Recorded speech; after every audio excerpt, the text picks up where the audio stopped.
सबको जय मसीह। जय मसीह।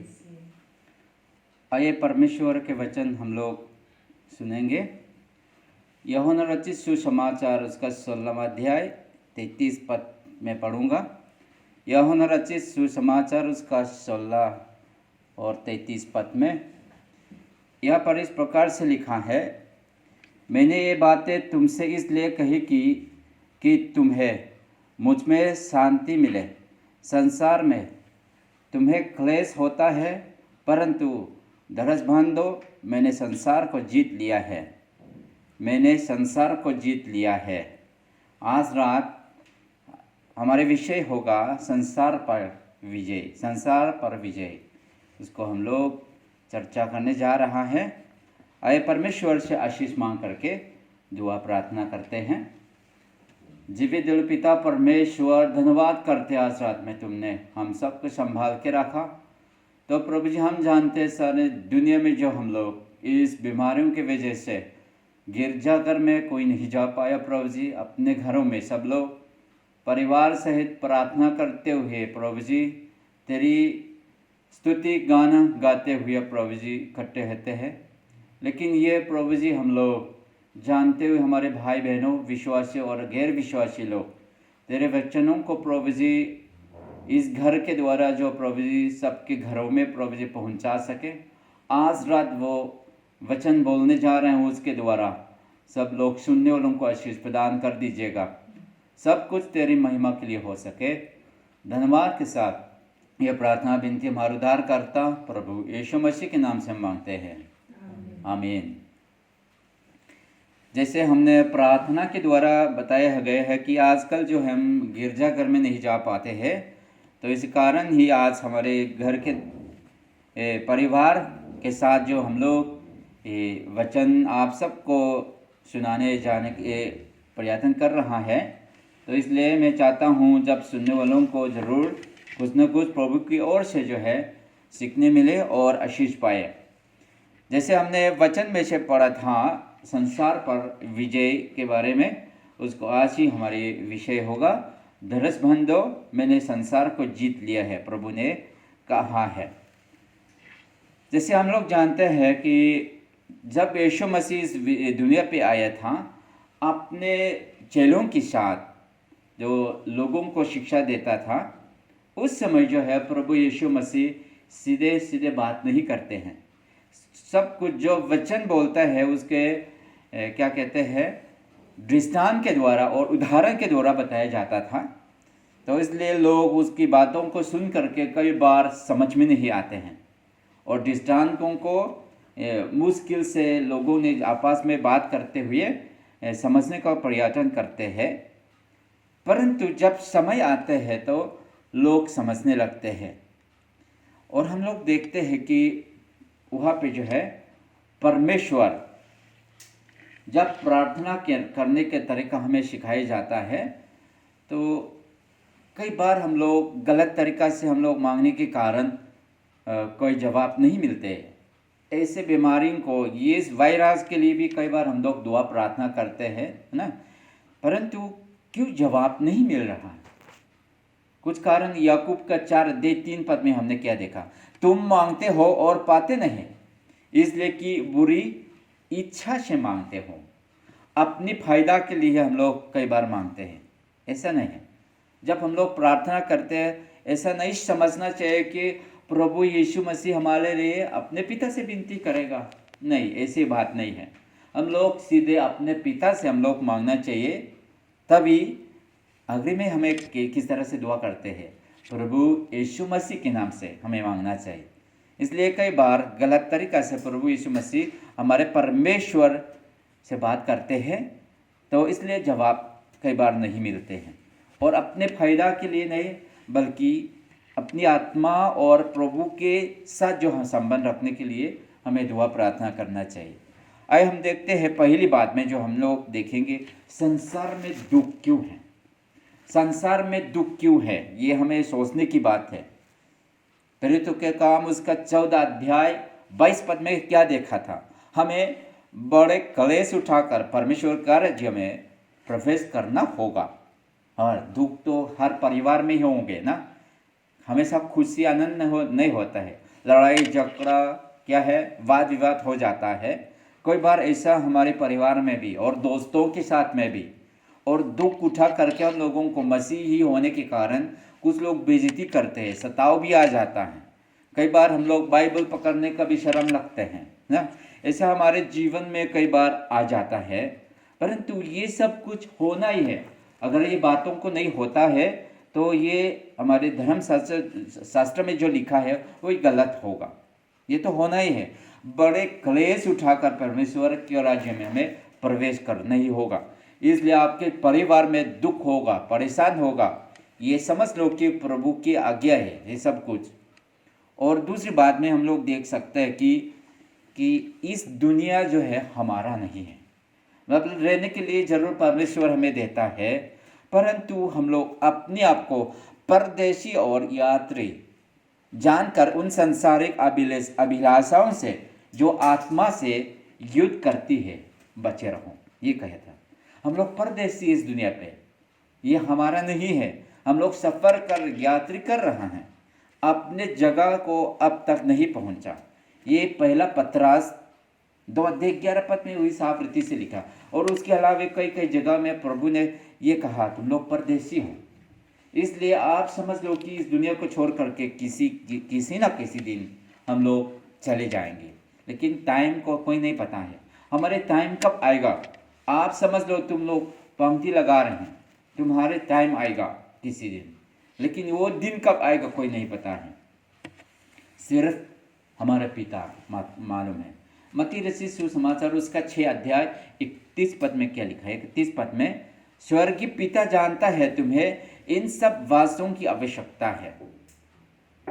कहने के तात्पर्य है हम लोग चिंता कर रहा हैं, घर पे रहते हुए चिंता कर रहे हैं, कल क्या होगा, है ना, कल क्या होगा।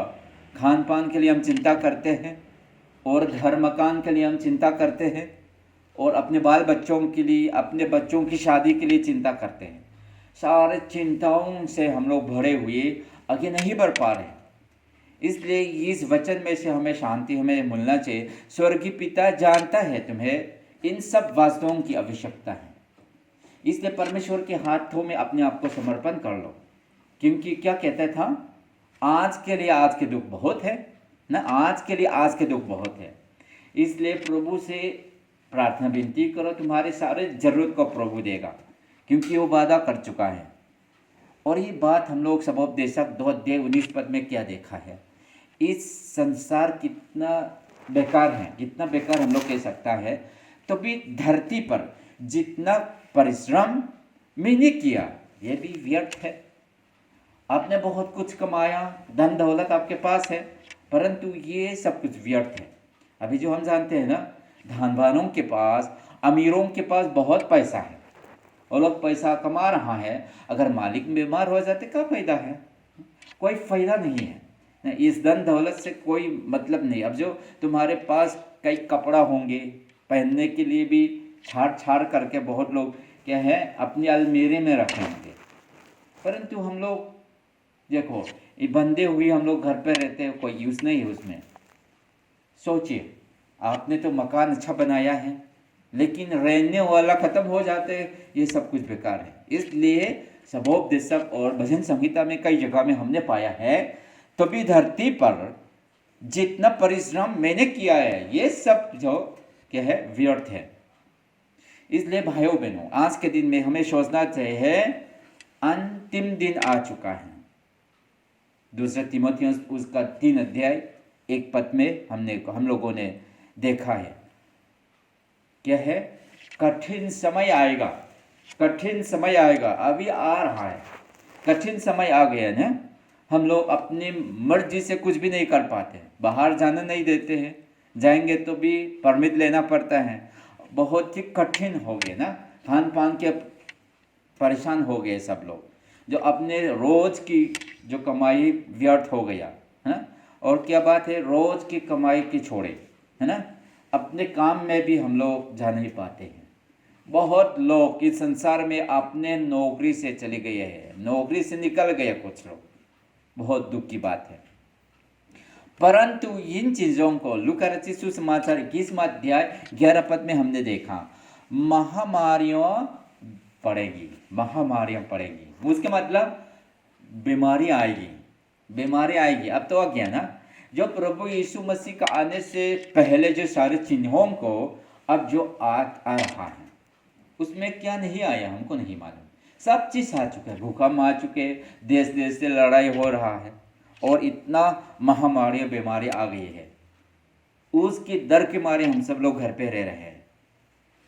लेकिन ये सोचना ये सब कुछ प्रभु अपने महिमा प्रकट करना चाहता है, अपने महिमा प्रकट करना चाहता है, अपनी महानता को प्रभु प्रकट करना चाहता है, अपने प्रतापी को प्रभु प्रकट करना चाहता है।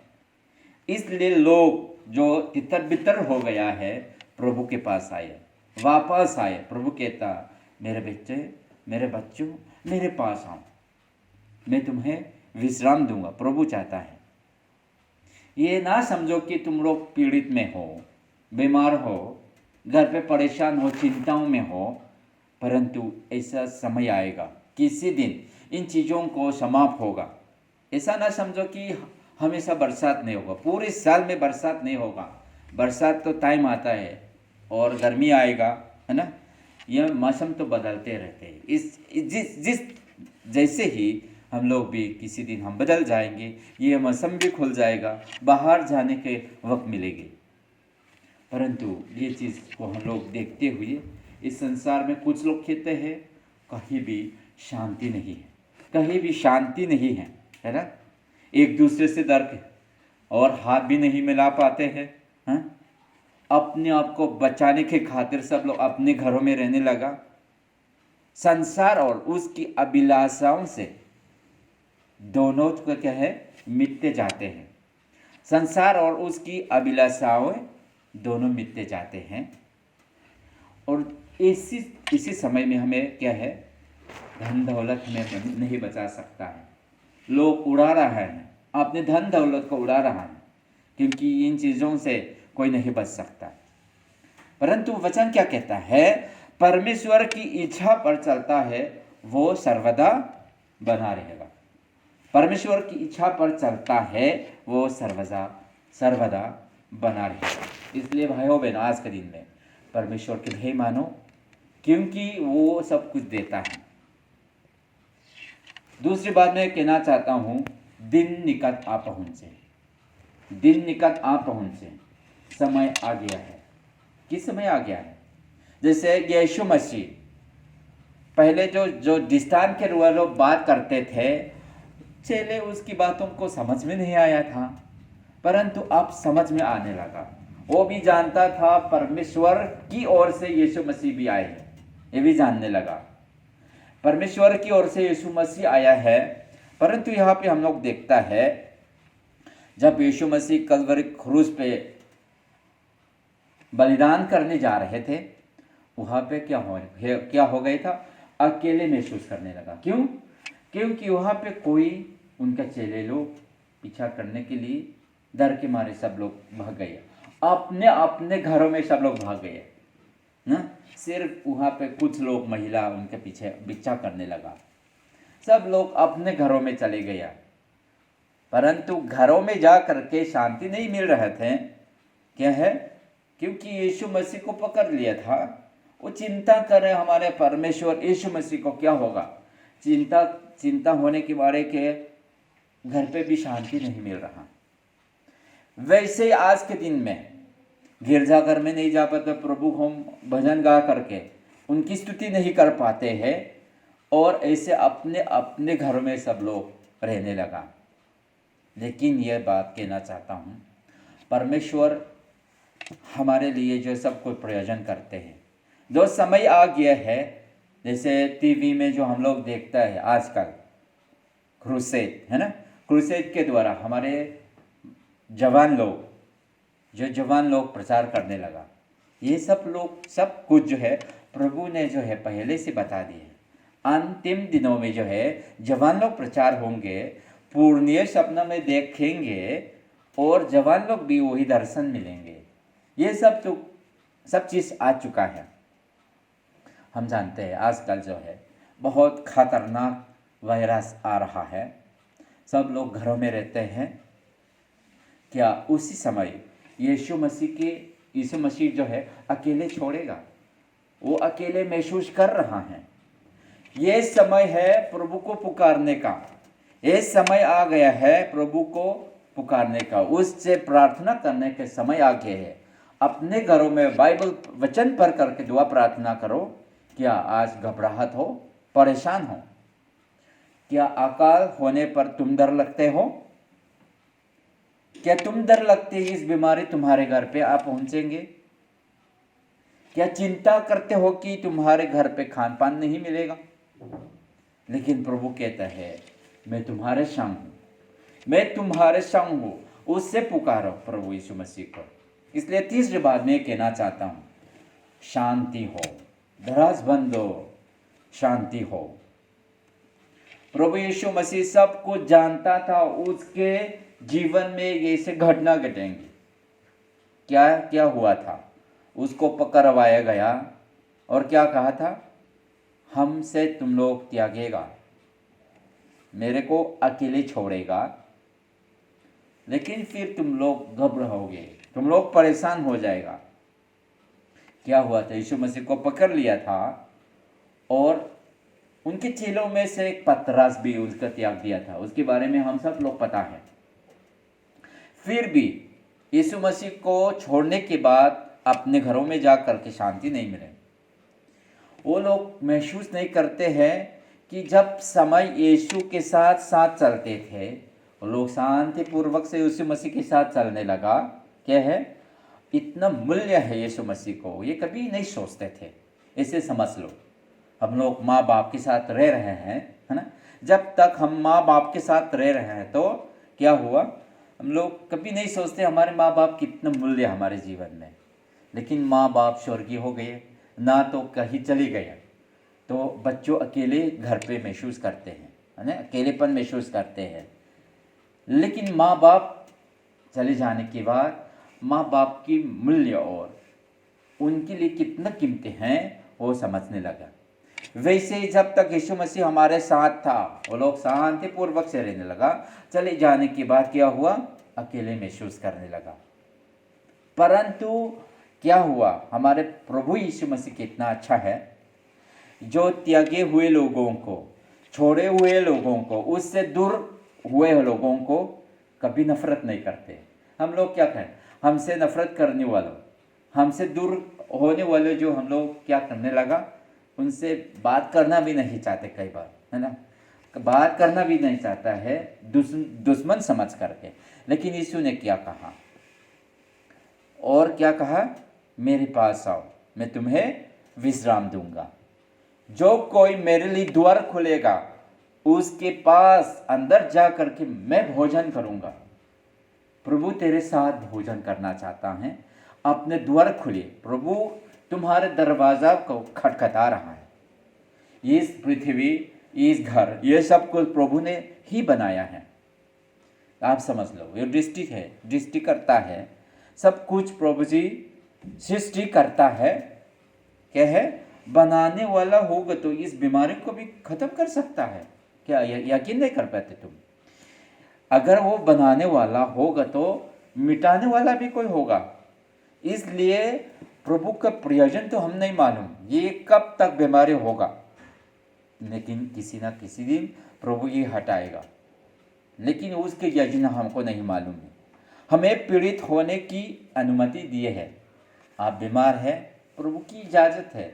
ऐसा न समझो कि मैं मसीह हो गया, बपतिस्मा लिया है, हम उद्धार पाएंगे, कभी बीमार नहीं होगा, ऐसी बात नहीं है। आप बीमार होगा क्योंकि प्रभु का अनुमति है। परेशान होगा, घबराहट होगा, ये सब कुछ होगा मसीह होने के बाद भी। लेकिन बड़े क्लेश उठा करके और जो आखिरी तक धीरज धरेगा, उसी का क्या हो? उद्धार होगा, प्रभु कहता है। इसलिए प्रभु कहता है मुझ में बने रहो, मुझ में बने रहो, मुझ में शांति है, क्योंकि कलवरी क्रूस में मैंने उसको जीत लिया है। जीत लिया, प्रभु कहते हैं। हालेलुया, प्रभु का धन्यवाद हो। सारे बीमारों को, सारे चिंताओं को सारे परेशानी को प्रभु ने क्या कहा, इस संसार में इस सारे क्लेशों को मैंने क्रूस पर जीत लिया है। ऐसे ही हमें शांति का वचन हमें प्रभु ने दिया है। इसलिए आज के दिन में मैं चाहता हूँ उसकी पूरे योजना को पूरा करने में प्रभु का इंतज़ार करो। इस प्रकार इन बातों से एक दूसरे को शांति दिया करो, आपस में अपने भाई बहनों को शांति दिया करो। प्रभु यीशु मसीह का वचन सिखाते रहो, बताते रहो, क्योंकि प्रभु हमारे लिए क्या है, जैसे बच्चे स्कूल जाते हैं, अपने शिक्षक ने जो है होमवर्क दिया जाता है, वैसे आज के दिन में हमारे हाथ में प्रभु ने रख दिया है। क्या हम चुपचाप रहेंगे? ऐसी बात नहीं है। हमें जा करके, और फ़ोन से भी आजकल तो हम लोगों को सुसमाचार सुना सकता है। परमेश्वर के साथ कोई भय नहीं है, डरो मत।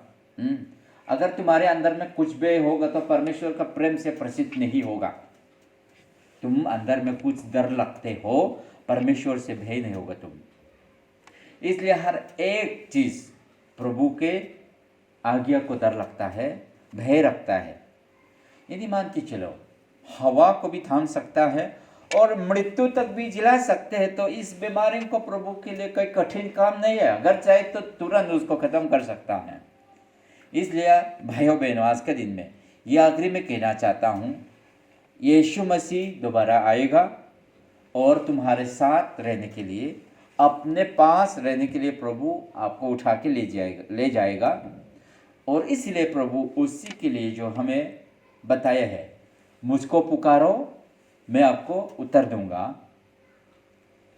अकेले तो तुम कुछ नहीं कर पाओगे, यीशु के बगैर तुम कुछ नहीं कर पाओगे। तुमने प्रभु को नहीं चुना है, परंतु प्रभु ने तुमको चुन लिया है। क्या अब तक डर रहे हो? शांति रहो। अगर अब तक तुम डर में हो, धैर्य बंधो। प्रभु कहता है मैं तुम्हारे साथ हूँ। यदि तुम प्रभु से दूर में रहते हो तो क्या हुआ? तुम शांति नहीं पाओगे, घबराहट होंगे। इसलिए प्रभु के मुझ में बने रहो, मैं भी तुम्हारे साथ रहूँगा। मुझ में बने रहो, डरो मत, मैं तेरे साथ हूँ। ईसाई किताब में हम लोगों ने पाया है ना, डरो मत, मैं तेरे साथ हूँ। इसलिए आज के दिन में इस बीमारियों के दौरान हम सभी लोग घर पे रहते हुए इन वचनों पर ध्यान में रखते हुए प्रभु के वचन को धैर्य बांधो। मैंने संसार को जीत लिया है, ये प्रभु के वचन है। प्रभु इस वचन पर हम सब के लिए आशीष प्रदान करें। आमीन। आप सबको जय मसीह।